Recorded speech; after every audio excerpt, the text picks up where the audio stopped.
Sione kimya mambo mabaya, natafuta pesa nikizipata nilete sifanye umalaya.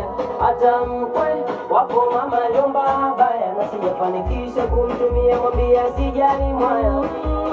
Pepo yangu ipo chini ya miguu yako, haso zangu zinahitaji sana dua zako.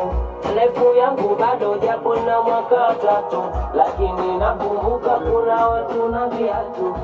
Nasikia Shabani nilokuacha kijijini, naye kanunua gari ana mjengo kali jamani.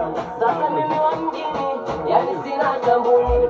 Mama sirudi mpaka nielekee Sima nyumbani. Rudi nyumbani mama, tunaona haya, nikoni yetu mama, tutarudi vipi?